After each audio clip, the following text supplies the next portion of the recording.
and a host of other philosophers, all destined to take different paths, derived more from Socrates' character than from his words.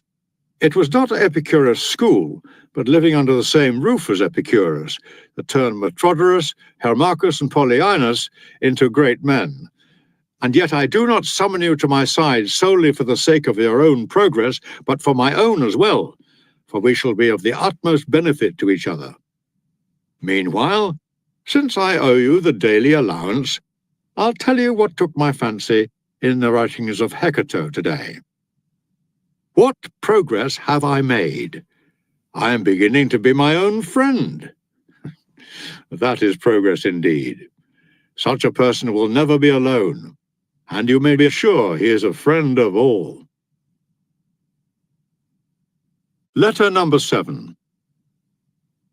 You ask me to say what you should consider it particularly important to avoid. My answer is this: a mass crowd. It is something to which you cannot entrust yourself yet without risk. I, at any rate, am ready to confess my own frailty in this respect. I never come back home with quite the same moral character I went out with. Something or other becomes unsettled where I had achieved internal peace. Someone or other of the things I had put to flight reappears on the scene. We who are recovering from a prolonged spiritual sickness are in the same condition as invalids, who have been affected to such an extent by prolonged indisposition that they cannot once be taken out of doors without ill effects. Associating with people in large numbers is actually harmful. There is not one of them that will not make some vice or other attractive to us, or leave us carrying the imprint of it, or bedaubed all unawares with it. And, inevitably enough, the larger the size of the crowd we mingle with, the greater the danger. But nothing is as ruinous to the character as sitting away one's time at a show. For it is then, through the medium of entertainment, that vices creep into one with more than usual ease. What do you take me to mean? That I go home more selfish, more self-seeking, and more self-indulgent? Yes, and what is more, a person crueler and less humane through having been in contact with human beings.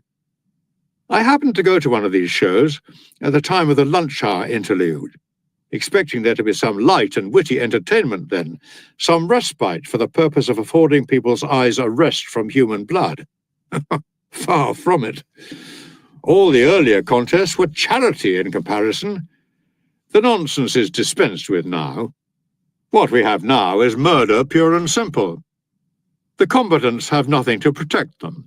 Their whole bodies are exposed to the blows. Every thrust they launch gets home. A great many spectators prefer this to the ordinary matches, and even to the special popular demand ones, and quite naturally. There are no helmets and no shields repelling the weapons. What is the point of armor or of skill? All that sort of thing just makes the death slower in coming. In the morning, men are thrown to the lions and the bears, but it is the spectators they are thrown to in the lunch hour. The spectators insist that each on killing his man shall be thrown against another to be killed in his turn, and the eventual victor is reserved by them for some other form of butchery. The only exit for the contestants is death. Fire and steel keep the slaughter going. And all this happens while the arena is virtually empty. But he was a highway robber. He killed a man. And what of it? Granted that as a murderer he deserved this punishment, what have you done, you wretched fellow, to deserve to watch it? Kill him, flog him, burn him. Why does he run at the other man's weapon in such a cowardly way? Why isn't he less half-hearted about killing? Why isn't he a bit more enthusiastic about dying? Whip him forward to get his wounds. Make them each offer the other a bare breast and trade blow for blow on them.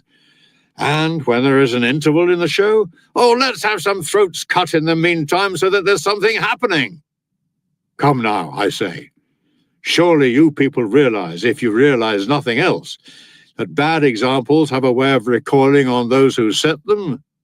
Give thanks to the immortal gods that the men to whom you are giving a lesson in cruelty are not in a position to profit from it. When a mind is impressionable and has none too firm a hold on what is right, it must be rescued from the crowd. It is so easy for it to go over to the majority. A Socrates, a Cato, or a Lelius might have been shaken in his principles by a multitude of people different from himself. Such is the measure of the inability of any of us, even as we perfect our personality's adjustment, to withstand the onset of vices when they come with such a mighty following. A single example of extravagance or greed does a lot of harm.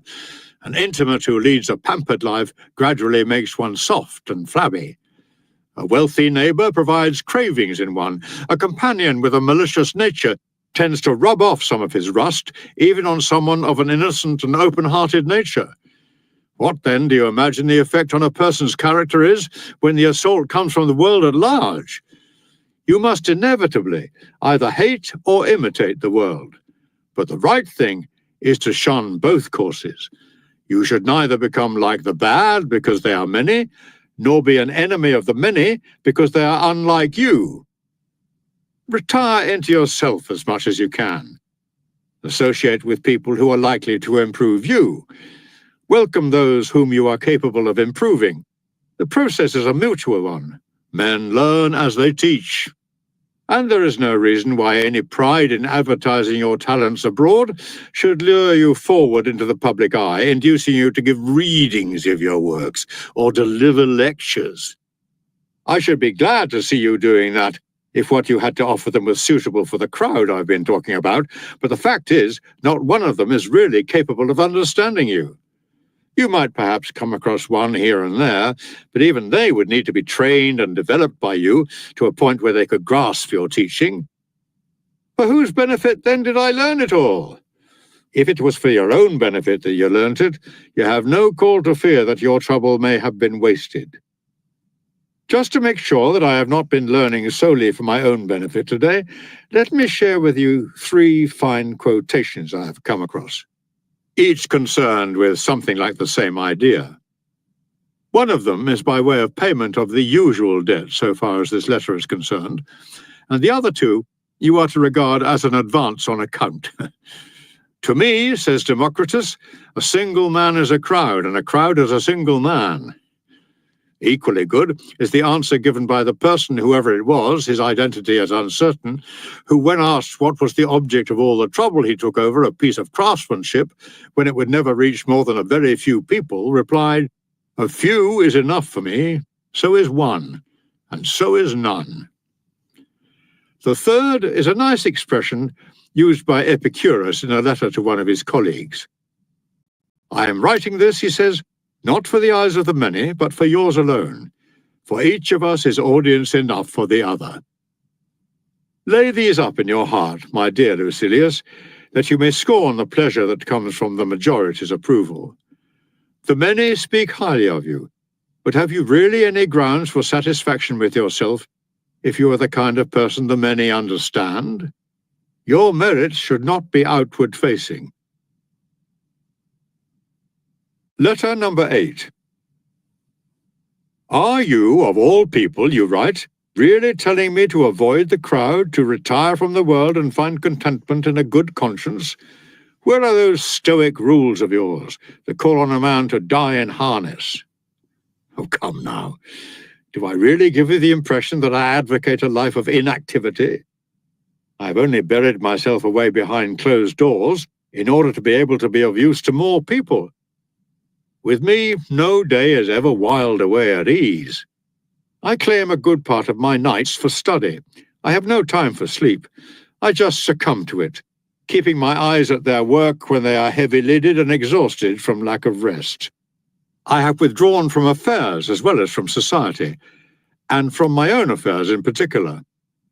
I'm acting on behalf of later generations. I'm writing down a few things that may be of use to them. I am committing to writing some helpful recommendations, which might be compared to the formulae of successful medications, the effectiveness of which I have experienced in the case of my own sores, which may not have been completely cured, but have at least ceased to spread. I am pointing out to others the right path which I have recognized only late in life, when I am worn out with my wanderings.